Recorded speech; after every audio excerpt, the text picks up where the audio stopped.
नमस्कार दोस्तों।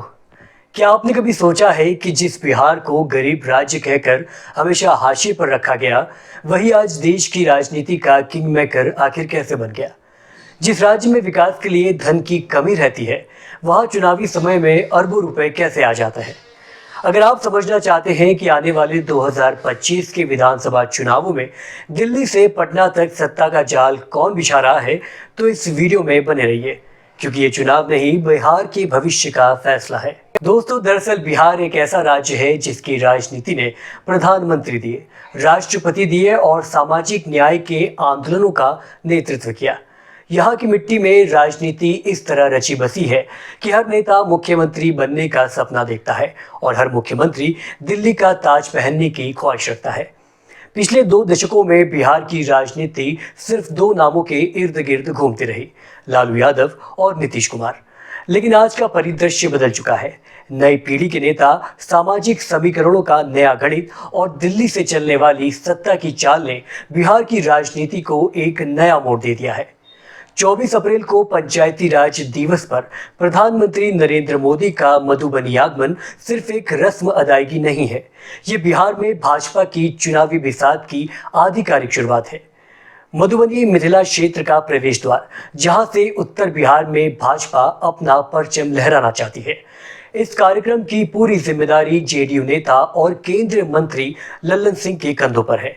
वही लल्लन सिंह जिन्हें कभी नीतीश का हनुमान कहा जाता था, आज उनके लिए संकट मोचक बन गए हैं। क्या ये इशारा है कि अब नीतीश कुमार का युग धीरे धीरे समाप्त हो रहा है? मुख्यमंत्री नीतीश कुमार, जिन्होंने कभी अपने दम पर सरकार चलाई थी, आज उनका राजनीतिक स्वर मंद पड़ गया है। वह सार्वजनिक मंचों पर कम दिखने लगे हैं, मीडिया से बातचीत को टालते हैं और अब उनकी आवाज केवल पोस्टरों और उनके बेटे के बयानों तक सीमित होती रही है। क्या ये सिर्फ एक रणनीति है या फिर सत्ता की थकान का परिणाम? दूसरी ओर भाजपा के रणनीतिकारों ने ये स्पष्ट कर दिया है कि बिहार में हमारा चेहरा प्रधानमंत्री नरेंद्र मोदी है और सीएम फेस नीतीश कुमार। लेकिन सवाल ये है कि क्या जमीनी स्तर पर ये संदेश पहुंच रहा है? दूसरी ओर राजद नेता तेजस्वी यादव इस चुनाव को अपने राजनीतिक करियर का सबसे महत्वपूर्ण मोड़ मान रहे हैं। 2020 में वे सिर्फ कुछ हजारों वोट से सरकार बनाने में चूक गए थे। इस बार उनका लक्ष्य स्पष्ट है, अब की बार तेजस्वी सरकार। महत्वपूर्ण बात यह है कि कांग्रेस और वाम दल ने भी स्पष्ट संकेत दे दिए हैं कि यदि तेजस्वी स्पष्ट रणनीति तय करें तो सीटों की संख्या में भी कटौती को वे लोग तैयार हैं। ये एक बड़ा बदलाव है, क्योंकि पिछले चुनावों में सीट बंटवारे को लेकर महागठबंधन में तनाव देखा गया था। तेजस्वी ने अपने पिता लालू यादव की रणनीति से थोड़ा अलग रास्ता अपनाया है।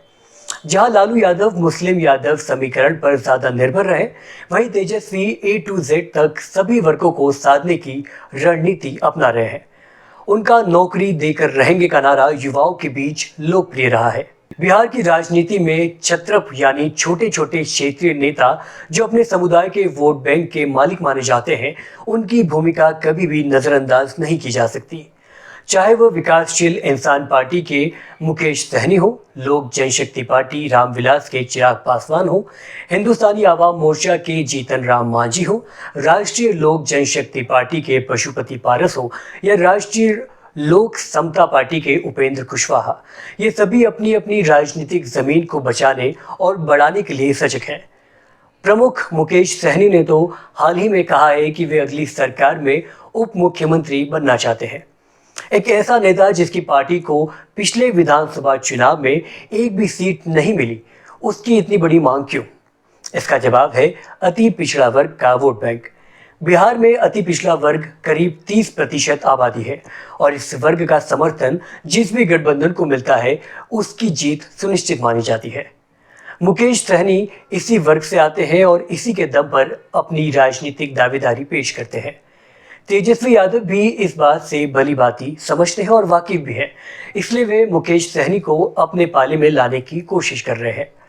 दूसरी ओर रामविलास पासवान के बेटे चिराग पासवान भी एक बड़ी दुविधा में है। उनके चाचा पशुपति पारस ने एनडीए में शामिल होकर उनका राजनीतिक कद छोटा कर दिया है। चिराग की चिंता ये है कि क्या भाजपा उन्हें पर्याप्त महत्व देगी। क्या 2020 जैसी गलती फिर दोहराई जाएगी, जब उन्होंने अकेले चुनाव लड़कर नीतीश कुमार को नुकसान पहुंचाना था, लेकिन खुद भी हार गए थे। वहीं पशुपति पारस की नज़र महागठबंधन पर भी है। अगर उनके वोट बैंक में गिरावट आती है तो क्या वे पाला बदलने की सोचेंगे? ये एक बड़ा सवाल है जिसका जवाब चुनाव नजदीक आने पर ही मिलेगा। बिहार की राजनीति को समझने के लिए हमें इसके सामाजिक ताने बाने को समझना होगा। यहाँ की राजनीति हमेशा से जाति समीकरणों पर टिकी रही है, लेकिन पिछले कुछ चुनाव में एक बदलाव देखा गया है। अब मतदाता सिर्फ जाति नहीं बल्कि विकास और रोजगार के मुद्दों पर भी वोट दे रहे हैं। बिहार के युवा, जिनकी संख्या अब मतदाताओं का एक बड़ा हिस्सा है, वे जाति से ऊपर उठकर अपने भविष्य के बारे में सोच रहे हैं। रोजगार, शिक्षा, स्वास्थ्य और बुनियादी सुविधाएं, ये मुद्दे अब चुनावी एजेंडे शामिल हो गए हैं। नीतीश कुमार के शासनकाल में बिहार में सड़कें बनी, बिजली आई, कानून व्यवस्था में सुधार हुआ, लेकिन रोजगार के अवसर कम रहे, जिससे युवाओं का पलायन जारी रहा। तेजस्वी यादव ने इसी मुद्दे को पकड़ा और 10 लाख नौकरियों का वादा किया। क्या इस बार ये वादा उन्हें सत्ता के गलियारों तक पहुंचा पाएगा? दूसरी ओर प्रधानमंत्री मोदी बिहार को विशेष राज्य का दर्जा दिए बिना ही विकास के वादे कर रहे हैं। उनकी रणनीति है जातिगत समीकरणों से ऊपर उठकर विकास की राजनीति। क्या 2025 में बिहार के मतदाता इस रणनीति को स्वीकार करेंगे? बिहार की राजनीति इस वक्त एक ऐसे मोड़ पर है जहां हर खिलाड़ी अपनी अंतिम चाल खेलने के लिए तैयार बैठा है। ये चुनाव सिर्फ सरकार बदलने का नहीं बल्कि बिहार की अगली पीढ़ी की राजनीति को तय करने का होगा। ऐसे में जनता के मन में कई सारे सवाल है कि क्या नीतीश कुमार का राजनीतिक सफर अपने अंतिम पड़ाव पर है? क्या तेजस्वी यादव बिहार की राजनीति का नया अध्याय लिख पाएंगे, या फिर प्रधानमंत्री नरेंद्र मोदी की लहर एक बार फिर बिहार की राजनीति को अपनी चपेट में ले लेगी? ये सवाल है जिसका जवाब सिर्फ वक्त ही देगा और बिहार का मतदाता। वीडियो पसंद आई हो तो चैनल को सब्सक्राइब कर ले और मेरे लिए कोई सुझाव हो तो कमेंट में ज़रूर मिलाएं। मिलते हैं ज़रूर। नमस्कार।